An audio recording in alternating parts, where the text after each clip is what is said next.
Hello everyone and welcome to Skeletal Lab List 4, which will discuss the thorax and the vertebral column. Let me go ahead and put this into slideshow view. So first we'll talk about the thoracic wall.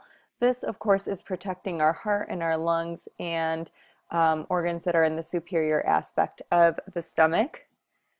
And we're going to start with the sternum, better known as the breastbone. So the word sternon in Greek actually means breast of man. But the sternum itself kind of looks like a sword. At the very top, we have the jugular notch. So if you take your hand, kind of go down the center of your neck until you hit a harder surface, that's going to be your jugular notch right there. The manubrium, manu means hand. So this is kind of like our handle of the sword. If you pass that jugular notch and continue on down, you are now touching the manubrium of the sternum. If you continue on down, you'll feel a little give there. This is the angle of the sternum, and this is the region where we can find our landmark of rib number 2. Continuing on down, we have the body of the sternum where we're going to have some of the other costal cartilages attaching here. And lastly, we have our xiphoid process, which would be the tip of our sword. And we have some cartilage in this area as well. Okay, so now we have our full set of 12 ribs on each side of the body. Anytime you see that word costa, costal, it means rib in Latin. So I just want you to be aware of that. First, I want to take a look at a rib individually. I took this from a Netter book, but I didn't have the clear version of it, so work with me here. We have the head, and notice that this is going to be on the posterior side here. So this is the head of the rib, and this is going to articulate with the body of our thoracic vertebrae. That constricted portion will be the neck.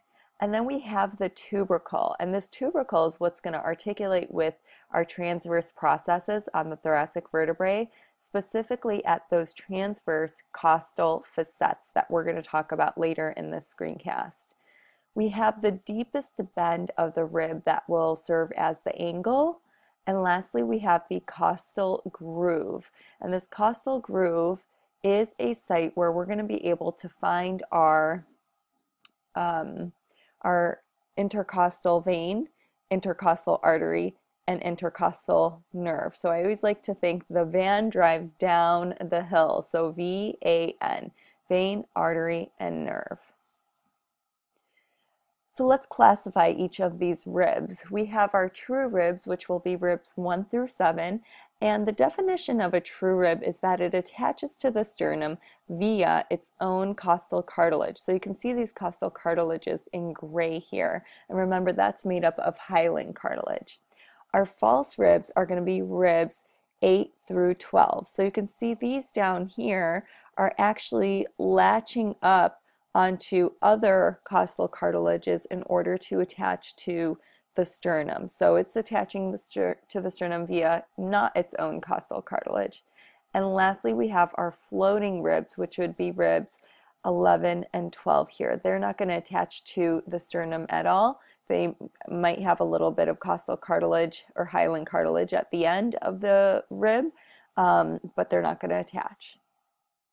Now let's get into our vertebrae, and the first thing we'll discuss is what a typical vertebrae has. So first we have the main mass. This is facing anteriorly. This would be the body of the vertebrae.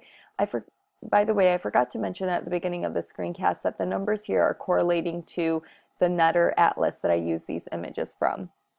Okay, moving past the vertebral body, we have our vertebral arch, which is created by our pedicles. Remember, those are the little feet that come out of the body, and then also our lamina, which means thin plate. So these all together creates the vertebral arch. The hole in the middle is going to be, oh, I forgot, we put another view here of the pedicles and the lamina creating the vertebral arch, and then in the middle we would create our vertebral foramen. Another view of the vertebral foramen. Okay, you could see here as our vertebrae stack on top of one another that vertebral foramen is creating space for our spinal cord. And then we'll discuss this a little bit later with the intervertebral foramen, but that creates a space between two vertebrae in order for our spinal nerve to exit on out. Okay, back to our list here. We have our spinous process. This is facing most posteriorly, so you can feel the spinous processes as you would take your hand and slide it down the median plane of your back. We have your transverse processes. Of course, this moves within the transverse plane and extends out laterally. A process that we find on the superior surface will be your superior articular processes, and then facing inferiorly, before I go into that, would be your inferior articular processes. Now, I mentioned this in class that your superior articular process is going to have a smoothed out superior articular facet, and same thing with an inferior articular process. It will have a smoothed out inferior articular facet, and these are going to come together and form a joint. So let's say you have a superior articular process of, I really should have switched these. Let me just switch them so this makes more sense. The way I'm going to give you this example. Okay. So if I had an inferior articular process of L3, that is going to articulate with a superior articular process of L4. Okay, let's continue on. We have our intervertebral foramen, again inter meaning between, vertebral referring to the vertebrae, and foramen meaning hole. So when these two vertebrae come together, we are going to create a hole here, and this is where your spinal nerve will exit. Now let's talk about the differences between all the different vertebrae that we are going to have. Remember, when you come amongst a vertebrae, the first question you're going to ask yourself is, does it have a transverse foramen? So you look at those transverse processes, is there a hole within it? And what is that hole for? We'll get into this a little bit more in your cardiovascular system, but coming off of your heart, you will have your subclavian artery. And off of that subclavian artery, you will have a vertebral artery. And that's what these transverse foramen are for. This vertebral artery will move through all of the transverse foramina and eventually through the foramen magnum and into the skull. So it joins this right vertebral artery is going to join the left vertebral artery, and they anastomose, meaning these vessels come together and they're going to form a basilar artery that sits on the clivus of your occipital bone that you'll find in skeletal lab list 3. So that's what's going through the transverse foramen of your cervical vertebrae. Now, your cervical vertebrae also have very special vertebrae, and that first one, C1, has a special name to it called atlas. It has no body and it has a articular facet for the dens, which would be on this anterior surface here. This would be more posterior. And C2, your axis bone, is going to have a special projection here, and that is called the dens or the odontoid process. And those terms, dens and odontoid, mean tooth-like. So anatomists thought this looks like a tooth sticking up on axis. Let's call it the dens and odontoid process. And this is how they fit together. So around here you could see the atlas, again no body here, and there's our articular facet for dens, and the dens on C2 is articulating exactly there. So this is more of a posterior aspect, and you could see the spinous process of access, whereas this is more of an anterior view of dens. And the last cervical vertebrae we'll talk about is C7, which is named vertebra prominens, and that is because it has the most prominent, longest spinous process of all of them. And if you feel the back of your neck, you're going to feel a very prominent bump once you get to the base of your neck, and that is C7 there. So it's quite a landmark for counting vertebrae. Now let's move into your thoracic vertebrae. And as I mentioned in class, that first question you're going to ask yourself is, does it have transverse foramen? If the answer is no, the next thing you're going to ask yourself is, does it have transverse costal facets? So you look on these transverse processes coming off of your vertebrae, and you'll see a slight indentation at the very end, and that makes room for the tubercle of our ribs to articulate there. The body of your thoracic vertebrae also have a superior costal facet, and this is where the head of the rib is going to articulate. So this is kind of a cross-section view of how these articulations occur. Here's my intervertebral disc sitting on my body of my thoracic vertebrae, and here is the transverse process, one here, one there. And you could see a little bit better on this side that there is my transverse costal facet. It's articulating with the tubercle of my rib.